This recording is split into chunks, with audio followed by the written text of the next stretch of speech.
Sebagai perwira berkualifikasi Rangers, Brigjen Supardjo menunjukkan kemampuannya bertahan dari sergapan tentara. Butuh waktu 1,5 tahun untuk meringkus sang jenderal. Halo, Assalamualaikum. Jumpa lagi dengan saya di channel Obrolan Haris. Di bulan Mei, tepatnya pada 16 Mei tahun 1970, salah satu yang dituding sebagai gembong pemberontakan G30S tahun 1965, Brigjen Mustafa Sarif Supardjo dieksekusi mati. Mahkamah Militer Luar Biasa atau Mahmilub menjatuhkan vonis hukuman mati kepada Supardjo atas keterlibatannya dalam gerakan 30 September 1965. Dewan Revolusi yang berada di balik G30S menempatkan Supardjo sebagai orang kedua setelah Letkol Untung Samsuri. Untung sendiri sudah dieksekusi mati pada akhir Maret tahun 1966 di daerah Cimahi, Jawa Barat. Sementara pimpinan PKI DN Aidit sudah lebih dulu dieksekusi di Boyolali, Jawa Tengah pada November 1965. Bagaimana sang jenderal bisa bertahan 1,5 tahun dari kejaran tentara? Simak petualangan dan penyamarannya. Supardjo datang ke Jakarta 3 hari menjelang meletusnya G30S. Sebelumnya, ia bertugas di Kalimantan Barat sebagai Panglima Komando Tempur Ganyang Malaysia. Supardjo adalah perwira yang mempunyai koneksi untuk berhubungan langsung dengan Presiden Soekarno. Oleh karena itu, ia direkrut dalam Dewan Revolusi. Soal apa benar Supardjo yang menjadi dalang gerakan tersebut masih terjadi perdebatan. Memang, Supardjo tentara dengan pangkat tertinggi di Dewan Revolusi. Saya tidak akan membahas peran Supardjo dalam Dewan Revolusi, tetapi bagaimana pelarian Supardjo setelah ditetapkan sebagai buron oleh Tentara Republik Indonesia. Usai G30S meletus, Brigjen Supardjo jadi buronan kelas kakap. Kodam 5 Jaya memasukkan namanya ke dalam daftar hitam pencarian. Supardjo dianggap bertanggung jawab dalam operasi makar gerakan 30 September. Koran ibu kota memberitakan sang jenderal, termasuk pula foto-foto maupun reklame yang bertuliskan "tangkap hidup atau mati". Supardjo ex-Brigadir Jenderal TNI adalah gembong Gestapo atau PKI. Supardjo satu-satunya pimpinan militer G30S yang belum berhasil diciduk sampai awal tahun 1967. Sebagai seorang perwira tinggi berkualifikasi Ranger, Supardjo bisa menunjukkan kemampuannya sanggup berjuang sendirian dalam belantara ibu kota. Supardjo sendiri mulai menghilang setelah kemunculan terakhirnya di kawasan Halim Perdana Kusuma pada awal Oktober tahun 1966. Mula-mula, ia bersembunyi di sebuah rumah di belakang gedung hiburan Miss Cicih, Pasar Senen selama 1 malam. Di daerah itu, Supardjo berkenalan dengan beberapa orang anggota Partai Komunis Indonesia. Salah seorang dari mereka bernama Saleh mengajak Supardjo menetap di Cilincing, Jakarta Utara. 4 bulan tinggal di Cilincing, Supardjo berpindah-pindah, mulai dari rumah Mayor Laut Suwardi, kemudian Kapten Laut Nandang, hingga sekali waktu di rumah Kopral Udara Sutarjo di Komplek Auri Halim Perdana Kusuma. Atas bantuan Suwardi, Supardjo berhasil memiliki KTP baru Kelurahan Semper dengan nama Sarif. Untuk menangkap Supardjo, Kodim 0501 Jakarta Pusat membentuk satuan tugas dengan sandi Operasi Kalong pada 16 Agustus tahun 1966. Operasi Kalong dipimpin oleh Kapten Infanteri Suroso, beranggotakan 8 intel dari Kodim-Kodim di wilayah Kodam 5 Jaya. Pada 24 Desember tahun 1966, tim melancarkan operasi penyergapan. Namun, Suparjo berhasil meloloskan diri. Feelingnya sebagai tentara masih manjur. Ia tahu posisinya tengah terancam. Meski gagal, anggota Satgas Operasi Kalong berhasil mengetahui tempat persembunyian Suparjo. Keesokan hari, upaya penyergapan kedua dilancarkan. Satgas Operasi Kalong bekerja sama dengan beberapa anggota Angkatan Laut yang tinggal di daerah sekitar persembunyian Suparjo. Operasi kedua ini dilakukan dengan sangat hati-hati, sekaligus dipersiapkan sebagai hadiah Natal. Tapi lagi-lagi Suparjo gagal diringkus. Rupanya Suparjo memiliki feeling yang tajam dan gerakan yang licin bagaikan belut. Suparjo bergegas hengkang dari Cilincing. Ia menuju kawasan Halim Perdana Kusuma dengan menyamar sebagai pedagang radio keliling. Penyamarannya mantap. Ia berpakaian layaknya pedagang keliling, berkopiah hitam dan berkacamata. Suparjo yang berperawakan gagah dan berkumis menggunakan nama samaran Ibrahim.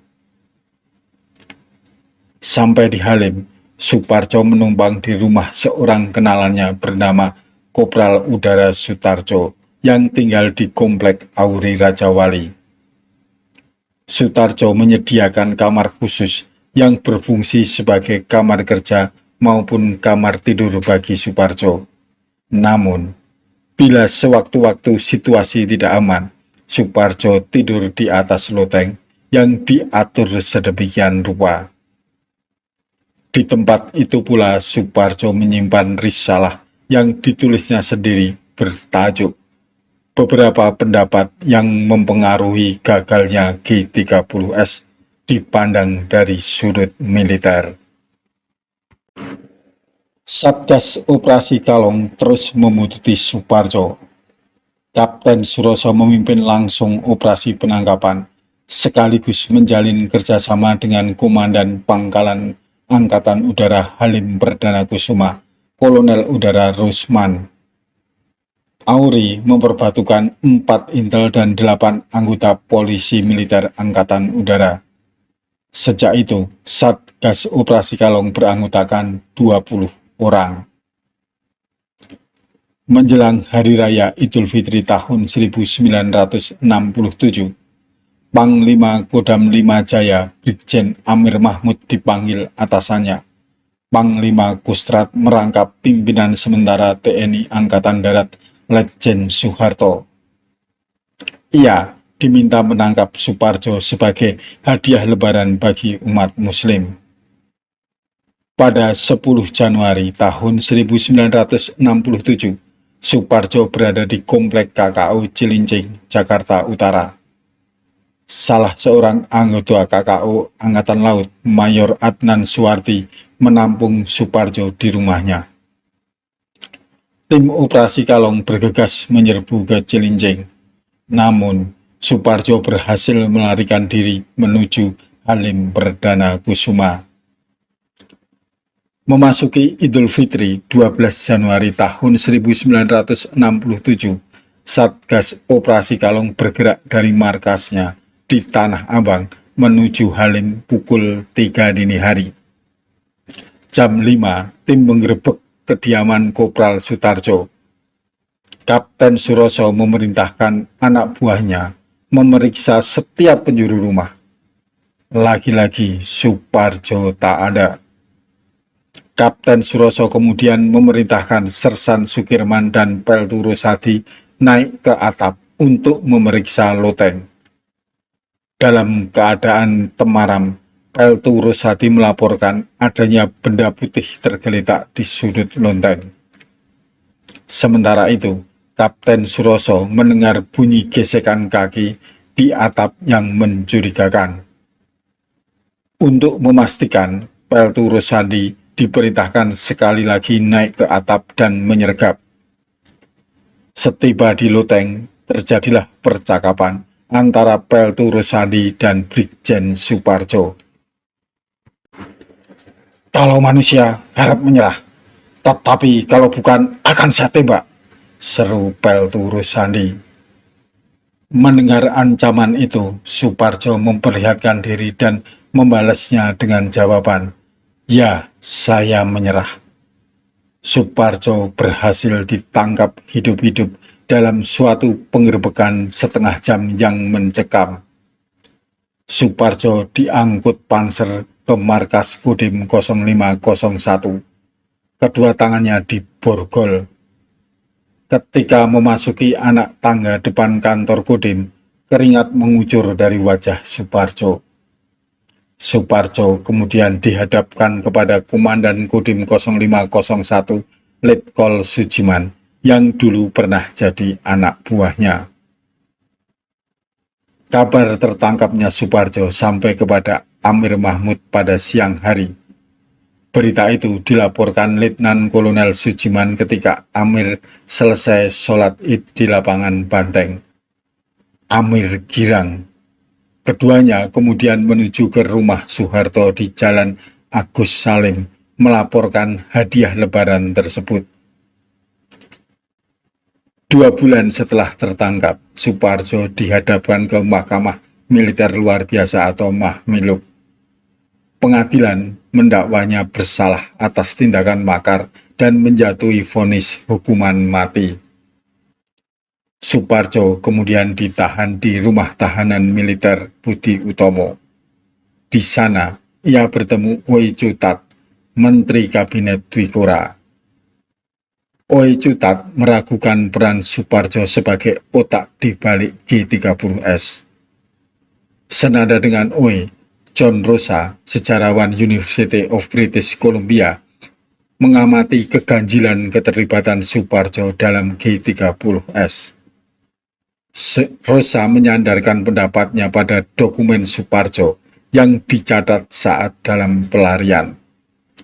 Dokumen Suparjo mengungkapkan bahwa dia bukan pimpinan gerakan dan juga tidak memimpin pasukan apapun dalam G30S.